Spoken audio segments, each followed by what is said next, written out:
फौज में बावर्ची बनकर सालों से बना रहा था खाना, और जब पता चला असलियत तो उड़ गए सबके होश।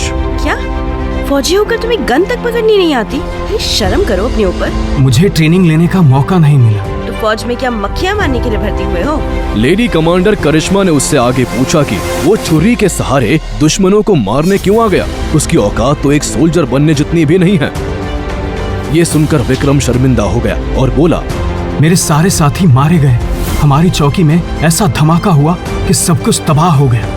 विक्रम उस समय राशन का सामान लाने दूसरी चौकी गया था, और जब तक वो लौटा तब तक दुश्मनों ने सब खत्म कर दिया था। करिश्मा को हैरत हुई कि आखिर विक्रम ने ये खबर रेजिमेंट को क्यों नहीं दी। इस सवाल पर विक्रम का एक ही जवाब था कि वो पहले अपने साथियों के खून का हिसाब करना चाहता था, जिस पे करिश्मा ने गुस्से में कहा, बातें औकात के हिसाब से करनी चाहिए। दरअसल जब वो दुश्मनों को ढूंढने इस जंगल में आया तब उस पर कुछ आतंकियों ने हमला किया और इस लेडी कमांडर ने उसकी जान बचाई थी। अब इससे पहले और दुश्मन आए, हमें यहाँ से चलना चाहिए। उसने विक्रम को पीछे हटने को कहा क्योंकि आगे खतरा था। ये सुनकर विक्रम पेड़ पर चढ़ गया और दुश्मनों पर नजर रखने लगा। अब तू लड़ेगी हमसे? लगता है हिंदुस्तान की आर्मी में मर्द नहीं बचे हैं। मैं बुज़दिल की तरह बातें नहीं करती, सीधा एक्शन करती। विक्रम हैरान था कि करिश्मा ने अकेले उन लोगों को एक ही बार में ढेर कर दिया था। एक आतंकी पीछे से उस पर हमला करता उससे पहले विक्रम ने छुरी से उसकी गर्दन काट डाली। ये उसकी जिंदगी का पहला वार था। अब डरपोक चूहे की तरह क्या खड़े हो? चलो निकलो यहाँ से। करिश्मा और विक्रम वहाँ से तेजी से निकलने लगे और रास्ते में ही विक्रम ने उससे पूछा, आखिर आप हैं कौन? जिस तरह से आपने निशान लगाया, आप कोई आम कमांडर नहीं हो सकती। विक्रम ने तभी कहा कि वो अभी करिश्मा की तरह बनना चाहता है। उसका सपना था कि वो एक कमांडर बने। विक्रम की इस बात पे करिश्मा ने कहा कि बस एक दुश्मन को मार के वो खुद को हीरो ना समझे। उसके जैसे लोग तो स्पेशल कमांडर्स के जूते साफ करते हैं। विक्रम ने फिर भी खुद को साबित करने का एक मौका मांगा। करिश्मा मौका देने को राजी तो हो गई, मगर उसने एक शर्त रखी।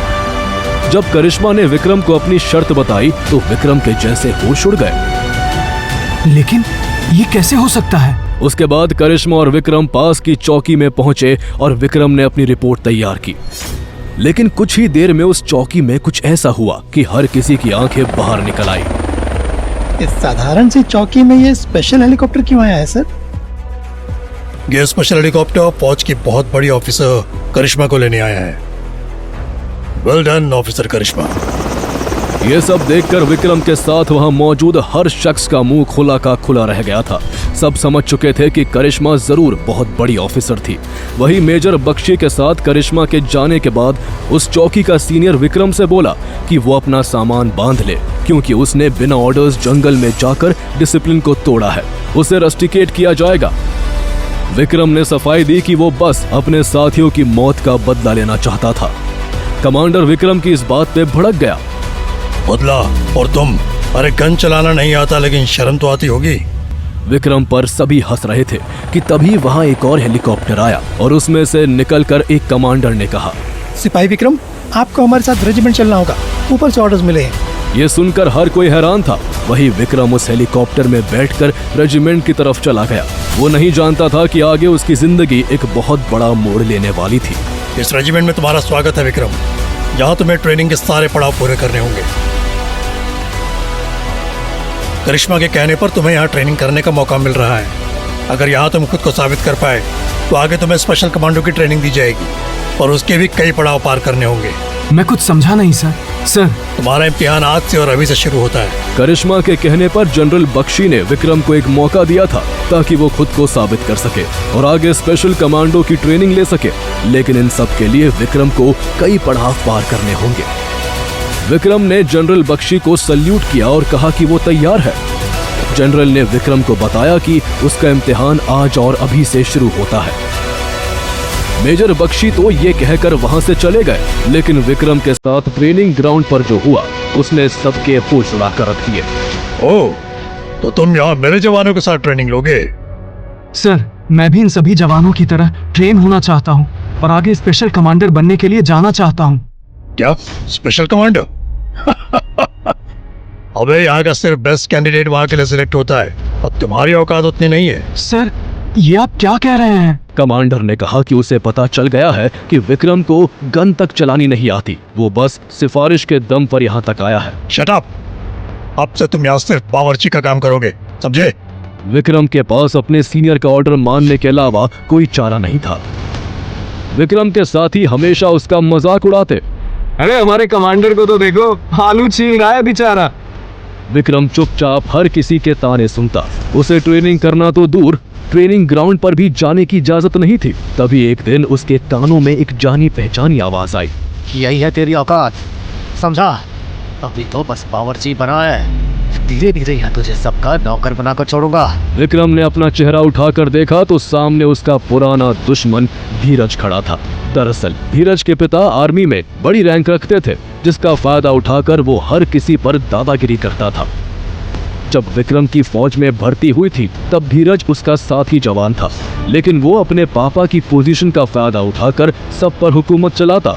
एक दिन उसने विक्रम से अपने जूते साफ करने को कहा, लेकिन विक्रम के मना करने पर ना सिर्फ उसने विक्रम को मारने की कोशिश की, बल्कि अपने पापा से कहकर उसकी पोस्टिंग बिना ट्रेनिंग किए जंगल की एक चौकी पर करवा दी थी। पिछली बार तो तुमने मुझे ट्रेनिंग लेने नहीं दी थी, लेकिन इस बार मैं स्पेशल कमांडर बनकर रहूंगा, समझे? अबे कमांडर की स्पेलिंग नहीं आती है तुझे? और दुश्मनों के सामने क्या धनिया काटेगा तू? इसी तरह दिन बीत गए और विक्रम सिर्फ वहां का बावर्ची बनकर रह गया। एक सुबह वहां के कमांडर ने ऑर्डर दिया कि आज एक बड़े ऑफिसर उनके ट्रेनिंग कैंप में ट्रेनिंग देने आने वाले हैं, तो खाना अच्छा बनना चाहिए। विक्रम ने सल्यूट मारकर यस कहा और खाना बनाने की तैयारी में जुट गया। वही ट्रेनिंग ग्राउंड में सभी कैडेट्स के सामने एक लेडी ऑफिसर खड़ी थी। मैं मेजर साक्षी हूँ और यहाँ तुम लोगों का सबसे बड़ा टेस्ट होगा। Are you ready cadets? सबने मेजर साक्षी को सल्यूट मारकर यस कहा। वही विक्रम खाने की ट्रे लेकर टेबल पर खाना लगाने लगा और ये देखकर साक्षी का खून खौल उठा। उसने पूछा कि विक्रम प्रैक्टिस करने की जगह खाना क्यों सर्व कर रहा है? क्या वो आर्मी में बावर्ची बनने आया था? इससे पहले विक्रम कुछ कह पाता, वहां के कमांडर ने उस पर इल्जाम लगाते हुए कहा कि विक्रम सबसे अनडिसिप्लिन्ड और वर्थलेस कैडेट है। तुम्हें शर्म आनी चाहिए। हजारों लोगों का सपना होता है यहाँ तक पहुँचना, पर तुम यहाँ टाइम पास कर रहे हो। कमांडर ने गुस्से को बढ़ाते हुए कहा कि विक्रम कहीं से सिफारिश लेके आया, जिस वजह से उसे निकाला भी नहीं जा सकता। ये सुनकर साक्षी और ज्यादा गुस्से से विक्रम को देखने लगी और उस पर चिल्लाई। ये सब देखकर हर कोई दबे मुंह विक्रम पर हंस रहा था। साक्षी ने सभी कैडेट्स को कतार से खड़ा करके उन्हें बताया कि आज उन सब का सबसे मुश्किल टेस्ट होगा, जो पिछले कई सालों में कोई पास नहीं कर पाया है। आज जो भी उस टेस्ट को पास करेगा उसे स्पेशल कमांडर बनने का मौका मिलेगा। ये सुनकर धीरज तन कर खड़ा हो गया। उसे यकीन था कि स्पेशल कमांडर तो वही बनने वाला था। फिर मेजर साक्षी ने अपनी चुनौती बताई। उस जमीन से कई फीट ऊपर तुम एक लकड़ी का बोर्ड देख रहे हो। इस पर एक छोटा सा रेड डॉट मार्क है। जो उस रेड डॉट पर निशाना लगाएगा वही इसमें कामयाब हो पाएगा। ये देखकर हर कोई हैरान हो गया, क्योंकि उन्हें रेड डॉट तो दूर, लकड़ी का बोर्ड भी मुश्किल से दिख पा रहा था। ऐसे में इतना सही निशाना लगाना उनके लिए नामुमकिन जैसा था। जब निशाना लगाने कोई सामने नहीं आया, तब धीरज बोला, मैं लगाऊंगा निशाना, मैं यहाँ का बेस्ट निशानेबाज हूँ। वही कमांडर भी धीरज की तारीफ करने लगा कि वो इस ट्रेनिंग कैंप का बेस्ट कैडेट है। साक्षी को उससे ही स्पेशल कमांडर के लिए अपने साथ ले जाना चाहिए, ताकि धीरज के पापा उसे प्रमोशन दे दे। धीरज ने आगे जाकर निशाना साधा, लेकिन उसकी गोली रेड डॉट तो दूर, उस लकड़ी के बोर्ड तक भी नहीं लग पाई। अब हर कोई समझ चुका था कि ये किसी के बस की बात नहीं थी।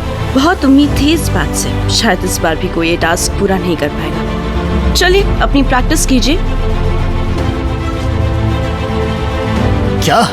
अरे यहाँ छुरी चम्मच चलाने की बात नहीं हो रही है, समझा?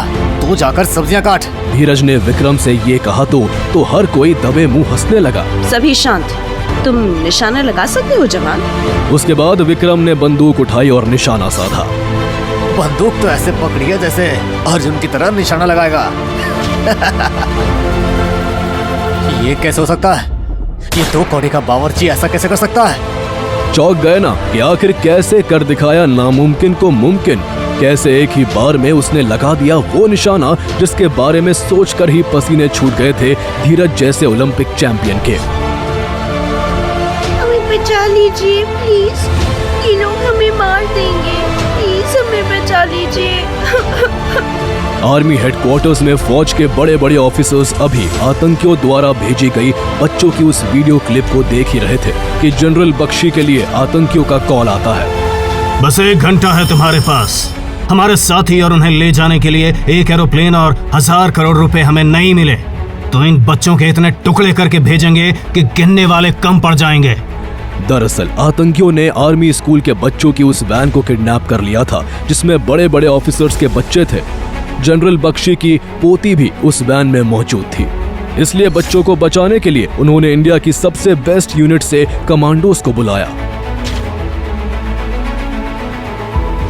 कमांडो करिश्मा ने जूते पॉलिश कर रहे विक्रम से पूछा तो तभी लेफ्टिनेंट धीरज ने उसके सामने अपने जूते डालकर कहा, इसके जैसे अर्दलिया हम जैसे जवानों के जूते चमकाने के लिए, खाना बनाने के लिए और हम थक जाए तो हमारी टांग दबाने के लिए होता है। करिश्मा ने धीरज का विरोध किया कि विक्रम भी एक फौजी है। धीरज ने तभी विक्रम के तरफ देखा और हाँ बोला और फिर बेस्ट कमांडो की टीम में हेल्पर के लिए विक्रम को शामिल कर लिया गया। लेकिन जनरल बख्शी आतंकियों के ठिकाने पर जाने वाली टीम का जब मुआयना कर रहे थे तो विक्रम को देखते ही आग बबूला होकर बोले कि देश के टॉप ऑफिसर्स के बच्चों की जान खतरे में है और वो लोग विक्रम जैसे अर्डली को अपने साथ ले जा रहे हैं।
उधर अंदर गई टीम से कनेक्शन कट जाने पर जनरल बख्शी परेशान होकर कर्नल पठानिया से पूछा कि अंदर से कोई मैसेज क्यों नहीं आ रहा है।